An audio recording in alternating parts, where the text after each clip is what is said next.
Good morning dear students, welcome back to our online class. So dear students, what we are learning, recall it. So we are learning about mode of nutrition. Okay, so the second chapter already we have started. What is that for second chapter? Nutrition in animals.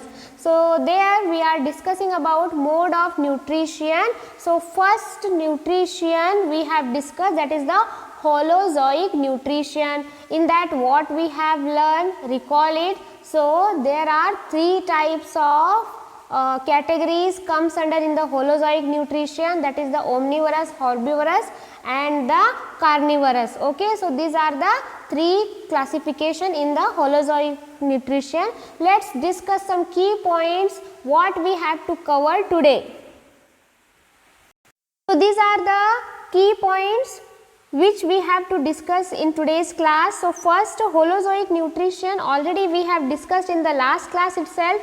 So next is the saprophytism and third one is the parasitism. So dear students, just recall it, what is the holozoic nutrition? So here in the holozoic nutrition, the organism feed by ingesting solid. Ingesting solid means what we are eating, that usually it is in the solid form itself. Okay, so it is a ingesting solid organic matters which is then digested and absorbed into the bodies. Okay, so we are taking the carbohydrates, proteins, vitamins in the form of food. Then later on, how we can get these components? We can get this after the digestion itself. Okay, so this mode of nutrition where the ingesting solid organic matter is going to be digested by the digestive system, it is called as the holozoic nutrition. So what is the best example of holozoic nutrition?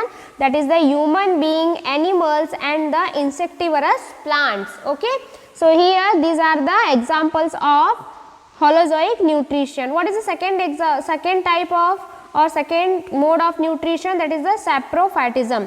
Okay, so already in the first chapter itself we have discussed the saprophytic plants. So what is the saprophytic plants?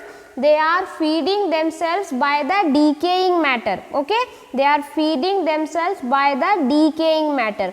So the saprophytes nutrition is feed on dead and decaying matters. Okay, so it includes bacteria, fungi which digested the food and extremely before the nutritions are observed. Okay, so here this is the saprophytism where the mode of nutrition is depending upon the dead and decaying matter. Okay, so the next mode of nutrition is the parasitism. Okay, so what is the parasitism? Means obtaining nutrition from living organism. Okay, so how we can get this nutrition? We can get this nutrition from the other living organism itself, where the parasites obtains nutrition by livings or on the body of the host. Okay, so just recall what is the host. Recall. So you will get this answer. So why we have used these terms? Okay,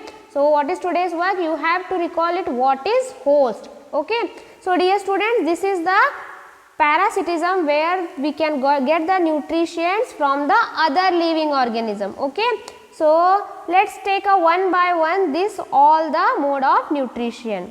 Okay dear students, let's talk about the parasitic nutrition. So already we have discussed this mode of nutrition. Animals derive nutrition from other animals or plants. So this is called as a host. Okay, so this is mode of the nutrition. So where the animals derive. So who is called as host? The animals derive nutrition from other animals or plants called as a host. Okay, so if such type of relation build up between the parasite and the host, where the parasite benefits but the host is harmed, is called as the parasitism. Okay, so what is the parasitism? Where the one living things, okay, where suppose he is a man.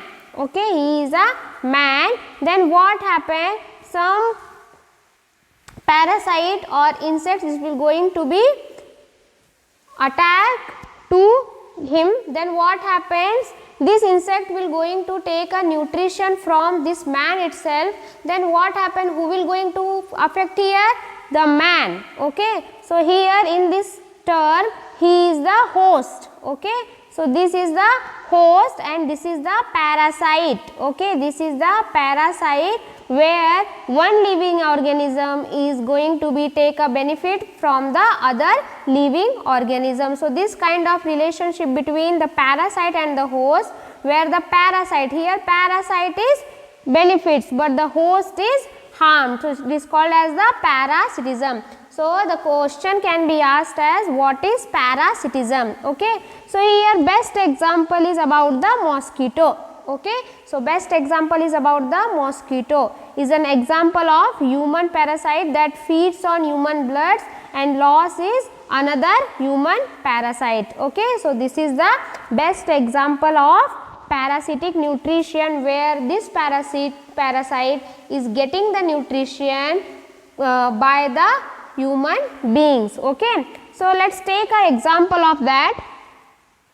We have taken here one examples including the man and the insect. So what you can see here, this is one of the insect. Okay. So it is one of the mosquito that it shows the parasitic nutrition, which is a mode of heterotrophic nutrition, as mosquitoes derive nutrition from body of another living organism. Okay. So who is the living organism? There is nothing but the human beings or sometimes animals. So what happens, this mosquito is taking the nutrition by the another living organism. So here what mosquito is doing, mosquitoes suck blood from human body and nectars from flower also. Then what happen, the mosquitoes get the nutrition from the other living organism. So which type of nutrition it is? It is the parasitic nutrition. Okay. So the question is arise with us, whether the mosquitoes are parasites? Yes. So in the biological terms, organism that live on a host, host means other animals like us.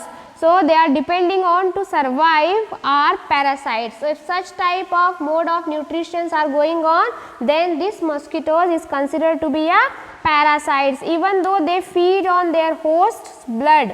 Okay. So usually mosquitoes or what they are doing, they are taking the blood for feeding themselves. And next way what happens, the mosquitoes do not live on their host as do head lice. Okay. So what happened, after getting the nutrition, this mosquito will going to leave the place where they are getting the nutrition in the form of blood. So they are leaving that place. Okay. So this is some extra things quite interesting what we have discussed about the mosquitoes. Okay. Now let us take next mode of nutrition. Okay.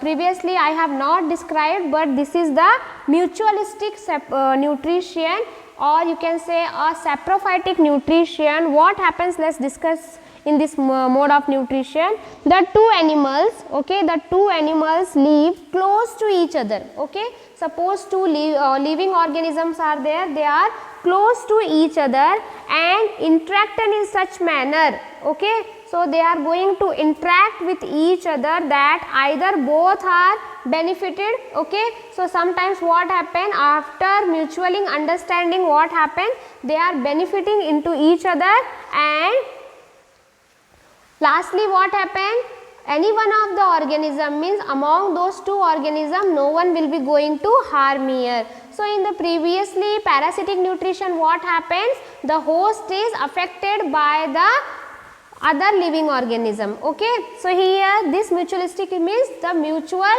bonds are there between these two living organism. Okay. So here one of the beautiful example we are going to discuss here. So in the mutual interaction what happens, the example we are going to take here about the two fishes. Okay. So here one fish is a shark and another fish is a remora. Okay. Here two fishes are there. So what is the relationship benefits both these things? What happens, the shark and remora relationship benefits both the species, and what happens, how this relationship is built up. So what remoras is doing, remora is one of the fish. Okay, remoras eat scraps of prey dropped by the shark. So whatever a shark is dropping the scraps by his body, it is eaten by remoras. Then what happened? They also feed off the parasites. Okay, so what happens? They also feed off the parasites on the shark skin and in mouth. So what happens? What remora is doing?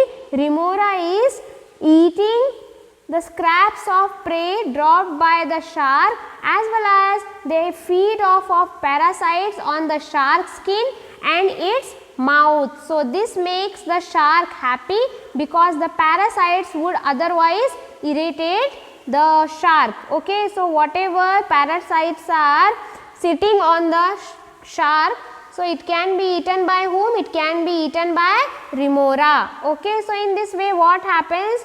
Both the living organism getting the mode of nutrition in a beautiful manner, and it is depends upon the mutual understanding. Okay, so the name itself indicating is the mutualistic interaction, where in the mode of nutrition the two animals live close to each other and interact in a such a manner that either both are benefited or one of them is benefited. Okay, so but no, what happens? What is the resultant here? No one is going to be harmed here. Okay, so we have taken a beautiful relationship between the shark and the remora. So these two fishes, they are going to be take the advantage of living together. Okay, so here who will going to eat the scraps which is dripped by the shark? It can be eaten by remora.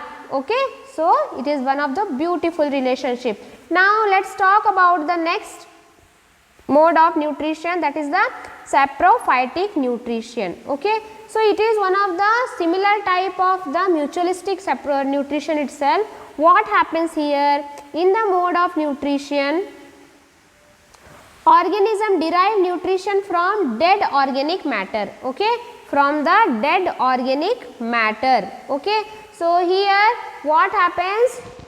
In this mode of nutrition, the living organism, how they can get the nutrition? By the decay materials. Okay, by the decay materials. So here one of the example as millipedes. Okay, one of the example as the millipedes. So you can see this image here. This is also like a millipede itself, but this is the earthworm. Okay, so what happened? It also considered to be a detritivore. A detritivore is an organism that eats dead or decaying plants or animals as a food. So here this is one of the example in the saprophytic nutrition, where the mode of nutrition is usually based on the organic, okay, decaying material, okay, which is the organic matter. Okay, it depends upon the dead organic matter, where the detritivores including microorganisms such as a bacteria and larger organism such as a fungi, insects, worm and the crustaceans. Okay, so these are the example of saprophytic nutrition. In this nutrition what happens? The organism derive nutrition from the dead organic matter. Okay, from the dead organic matters. So this is one of the beautiful example of saprophytic nutrition, where the nutrition get their nutrition from dead organic matter. Okay, decaying material. So best example, that is the millipedes. Okay, or you can say dung flies accomplish their nutrition requirements by this method. Such organisms are also called as the detritivores. Okay, so what is the detritivores? Is a detritivores is an organism that eats dead or decaying plants or animal as a food. So one marks question can be asked, what is the detritivores? So detritivores in an organism that eats dead or decaying plants or animals as a food, which including microorganisms such as a bacteria and larger contains the fungi. Okay, so this is one of the mode of nutrition. So dear students, Till now what we have discussed, the mode of nutrition as saprophytic, parasitic and the holozoic nutrition. Let's take a today's homework. So what is your work, that what are the examples of saprophytic nutrition and the parasitic nutrition? You have to be discuss and write the example and just take the reference of textbook, you will get all the answers. And today we have discussed some extra things about the mosquitoes. Okay, so that is just because of the general knowledge purpose, so no need to take in your book. So just keep in your mind that which type of nutrition it is. Okay dear students, let's meet in the next class. Till that time just stay safe, stay healthy and keep studying also. Okay, have a good day, bye bye.